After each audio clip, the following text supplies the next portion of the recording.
तर नमस्कार मैत्रिणींनो, मी पूजा दांडगे आणि आज मी तुमच्यासोबत शेअर करणार आहे ढोकळ्याची रेसिपी. तर रेसिपी शेवटपर्यंत नक्कीच बघा. तर सर्वात आधी गॅसवरती एक इडली पात्र ठेवलं आहे. त्यामध्ये 2 ग्लास पाणी घालून घेतलं आणि ह्या इडली पात्रामध्ये ना मला ढोकळ्याच्यासुद्धा प्लेट भेटलेल्या आहेत. तर ढोकळ्याच्या प्लेटला मी आधीच इथे तेल लावून ठेवते आहे. त्यानंतर एक बाऊल घ्यायचा ज्यामध्ये आपले सर्व जिन्नस एकत्र करता येईल. सर्वात अगोदर त्यामध्ये अर्धा ग्लास पाणी टाकायचं, 2 चमचे साखर, चवीप्रमाणे मीठ आणि 1 लिंबाचा रस यामध्ये घालून घ्यायचा आहे.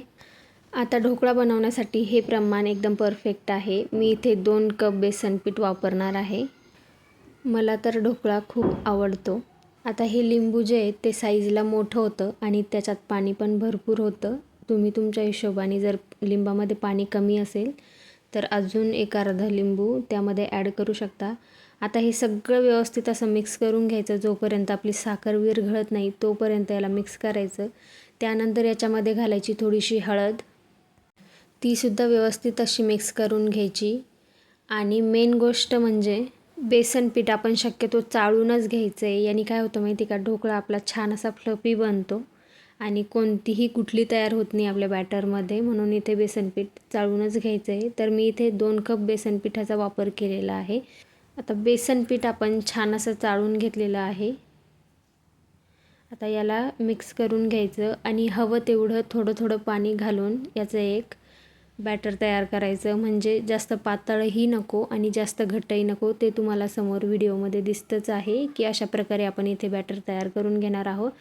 त्यानंतर आपल्याला पूर्ण एक इनोचं पॅकेट याच्यामध्ये घालायचं आहे. जर तुमच्याकडे इनो नसेल किंवा तुम्हाला टाकायची नसेल तर तुम्ही बेकिंग सोडा आणि बेकिंग पावडरचा सुद्धा वापर करू शकता. तर इथे माझ्याकडे इनो होता म्हणून मी एक पॅकेट पूर्ण इनो यामध्ये घातलेला आहे. आणि तुम्ही बघू शकता की इनो टाकल्याच्या नंतर आपलं बॅटर कसं छान असं फुललेलं आहे. आता लगेचच आपल्याला हे बॅटर आपण तेल लावून ठेवलेल्या ढोकळ्याच्या प्लेटमध्ये घालून घ्यायचं आहे. तर इथे ना मी 2 प्लेट वापरलेल्या आहे. माझं जे इडली पात्र आहेत ना ते थोडंसं उंचीला कमी आहे आणि जेव्हा आपण ढोकळा वाफाळायला ठेवतो ना ते पाणी त्याच्यामध्ये जातं. त्यामुळे मी एक प्लेट खाली ठेवणार आहे आणि ढोकळ्याची जी प्लेट आहे ती वरती ठेवणार आहे, जेणेकरून ढोकळ्यामध्ये पाणी जाणार नाही. तर एक प्लेट आपण इथे खाली ठेवलेली आहे आणि आता ही दुसरी प्लेट आपण वरतून ठेवून घेऊ. आता याच्यावरती झाकण ठेवून आपल्याला 30 मिनिटासाठी याला वाफळून घ्यायचं आहे. आता ढोकळा वाफळत असताना गॅसची फ्लेम आपल्याला मीडियम हीटवरती ठेवायची आहे. तर ढोकळा आपला इथे मस्तपैकी शिजलेला आहे किंवा वाफळलेला आहे. तो आपण कढईच्या बाहेर काढून घेऊ. थंड होण्यासाठी याला आपण बाजूला ठेवून देऊ आणि त्याला लागणारं जे गोड पाणी असतं ना, जे ढोकळ्यावरती जातं, जे मेन ढोकळ्याचा जीव आहे तो इथे तयार करून घेऊ. तर माझ्याकडे कढीपत्ता नाही आहे, तुमच्याकडे जर असेल तर तुम्ही घालू शकता. आता इथे मी 4 मिरच्या आणि थोडीशी कोथिंबीर घेतलेली आहे. त्यानंतर गॅसवरती एक पॅन ठेवायचा, त्याच्यामध्ये 1 पळी तेल घालायचं. आता इथली एक क्लिप माझ्याकडून डिलीट झाली, त्यामुळे ना जेव्हा मी मोहरी आणि मिरची घातली तो क्लिप याच्यामध्ये नाही आहे. मोहरी आणि मिरची परतून घ्यायची. त्यानंतर कोथिंबीर घालून याच्यामध्ये 1 ते 1.5 ग्लास पाणी टाकायचं, चवीप्रमाणे मीठ टाकायचं आणि 2 ते 3 चमचे साखर घालायची.